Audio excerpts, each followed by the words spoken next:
یہ لوگ لبرلزم کی طرف جا رہے ہیں، ان کو تو کوئی تمیز ہی نہیں ہے، یہ تو زومبیز بنے ہوئے ہیں، فیس بک، انسٹاگرام، ٹک ٹاک پہ یہ کیا کیا نہیں کرتے، یہ وہ اس طرح کی باتیں، ٹھیک ہے۔ جس چیز کا مطلب ٹرینڈ چلتا ہے ہر کوئی اس چیز کو فالو کرنا شروع کر دیتا ہے، اور یہ لوگ جو ہیں فتنوں میں مبتلا ہیں۔ اب دیکھیں ہم ان چھوٹے چھوٹے جو فتنے ہیں ان سے اتنا متاثر ہو جاتے ہیں، تو سوچیں دجال کے فتنے کا ہم لوگ کیسے سامنا کریں گے۔ ذرا سی کسی کی شادی آتی نہیں کہ لڑکیوں کے حجاب اور نقاب ہی اتر جاتے ہیں، کیوں؟ کیونکہ ابھی دل میں ایمان نے مضبوطی اختیار نہیں کی، ابھی اللہ سے کنیکشن اتنا مضبوط ہوا نہیں ہوتا، اس لیے تو لوگوں کی بات رب کی بات سے زیادہ اہم لگ رہی ہوتی ہے۔ اور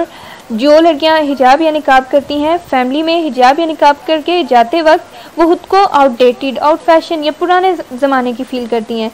بلکہ انہیں تو دوسروں کے لیے سوری فیل کرنا چاہیے کہ اللہ سبحانہ وتعالیٰ نے ان کے سروں کو ہدایت نہیں بخشی، اور انہیں خود کے اوپر پراؤڈ فیل کرنا چاہیے کہ ہم من کی مان والی زندگی نہیں گزار رہے بلکہ رب کی مان والی زندگی گزار رہے ہیں۔ اب آپ لوگ کہہ رہے ہوں گے کہ میں آیت نمبر 9 میں بھی حجاب کو لے آئی تھی اور آیت نمبر 10 میں بھی اب میں حجاب کو لے آئی ہوں، تو جن کے لیے میں یہ بات کر رہی ہوں وہ اچھی طرح سمجھ رہی ہیں کہ میں یہ بات کیوں کر رہی ہوں۔ آپ لوگوں سے بھی میری التجا ہے کہ آپ بھی ان کے لیے دعا کریں جن کے لیے میں بات کر رہی ہوں، کہ اللہ سبحانہ تعالیٰ ان کے لیے آسانیاں کریں۔ اور میں آپ کو قرآن کی ایک آیت بتاؤں، ان الذین قالوا ربنا اللہ ثم استقاموا، بے شک وہ لوگ جنہوں نے کہا اللہ ہمارا رب ہے پھر وہ اس پہ ڈٹ گئے، تتنزل علیہم الملائکۃ،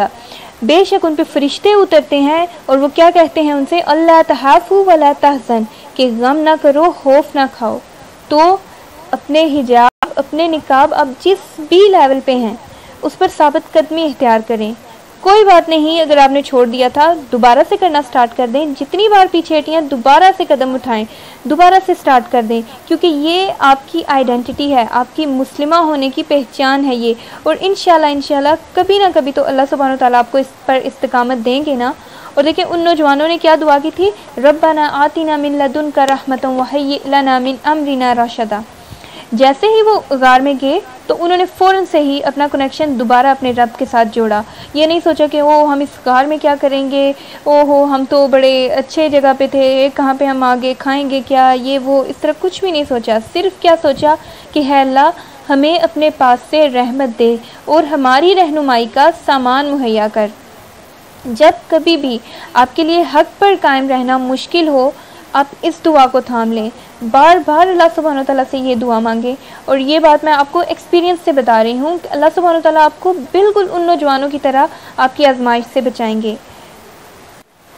اور پھر اگر ہم ان کی سٹوری میں آگے جاتے ہیں تو دیکھیں اللہ سبحانہ تعالیٰ نے کیسے ان کی مدد میں ہر چیز کو لگا دیا، کہ جب سورج طلوع اور غروب ہوتا تھا تو ان کے غار سے تھوڑا بچ کر غروب ہوتا تھا، طلوع ہوتا تھا، اور پھر جب وہ لوگ جاگے اور کھانا لینے کے لیے وہ جاتے ہیں تو پھر سب لوگ ان کو بڑی حیرانگی سے دیکھتے ہیں، کیونکہ وہ جو لوگ تھے نا وہ 300 سال بعد جاگے تھے، اس طرح کا کوئی نمبر ہے، ٹھیک ہے، 300 اور کچھ سال بعد وہ جاگے تھے، اور وہ جو لوگ تھے نا جس ٹائم پیریڈ میں وہ جاگے تھے وہ لوگ ان کو جانتے تھے، یعنی ان لوگوں کے لیے بھی ان نوجوانوں کی کہانی ان میں بھی بڑی فیمس تھی کہ اس طرح کچھ نوجوان گئے تھے تو پھر ان کا کچھ پتہ نہیں چلا کہ وہ کہاں پہ گئے، تو اللہ سبحانہ تعالیٰ نے 300 سال بعد ان لوگوں کے لیے انہیں نشانی بنایا تاکہ وہ لوگ اس واقعے سے عبرت حاصل کریں، سبق حاصل کریں، اور وہ ان لوگوں کو پتہ چلے کہ جو لوگ حق پر قائم رہتے ہیں اللہ سبحانہ تعالیٰ کیسے ان کی مدد کرتے ہیں۔ لیکن ان لوگوں نے کیا کیا، بجائے اس سے کہ وہ اس واقعے سے عبرت حاصل کر کے اللہ سبحانہ تعالیٰ سے جڑتے، ان لوگوں نے تو فضول باتوں پہ جھگڑنا شروع کر دیا۔ کوئی کہنے لگا جی اب ہم یہاں پہ جی بڑا کتبہ لگوائیں گے، مسجد بنائیں گے، یہاں پہ ہم لوگ کوئی اس طرح دربار شہر بنا لیتے ہیں، اس طرح والی باتیں شروع ہو گئیں۔ اور پھر کچھ اور لوگ تھے وہ کس بات پہ جھگڑنے لگے، وہ کیا کہنے لگے، نہیں یہاں پہ 4 بندے تھے اور 5واں ان کا کتا تھا، نہیں 6 بندے تھے اور 7واں کتا تھا، نہیں 7 تھے 8واں کتا تھا۔ اللہ سبحانہ تعالیٰ کہہ رہے ہیں یہ تم لوگوں کے بحث کرنے کی باتیں نہیں ہیں، میں نے اس لیے نہیں یہ واقعہ تم لوگوں کو بتایا، میں نے اس لیے یہ واقعہ تم لوگوں کو بتایا ہے کہ تم ان سے عبرت حاصل کرو، کہ دیکھو کیسے وہ نوجوان اللہ سبحانہ تعالیٰ پہ بھروسہ کر کے حق پر ڈٹ گئے تھے تو میں نے ان کی مدد کی،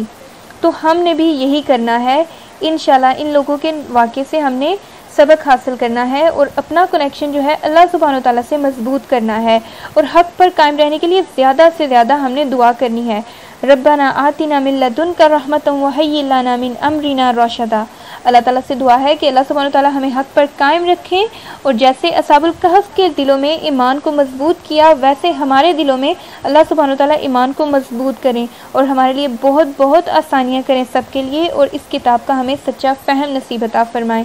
اللہ سبحانہ و تعالیٰ سے دعا ہے کہ وہ ہمیں رسول اللہ صلی اللہ علیہ وسلم کی سنت پر چلنے کی توفیق عطا فرمائیں، اور ہمیں اپنے پیارے حبیب کی سچی اور ہمیشہ قائم رہنے والی محبت عطا فرمائیں، آمین۔ تو یہ تو تھی سورۃ الکہف کی 10 آیات۔ اللہ تعالیٰ ان کو آپ کے سینے میں پختہ کرے اور ان کو آپ کے سینے کے لیے روشن کر دیں، آمین۔ سبحانک اللہم و بحمدک نشہد ان لا الہ الا انت نستغفرک و نتوب الیک۔ السلام علیکم ورحمۃ اللہ وبرکاتہ۔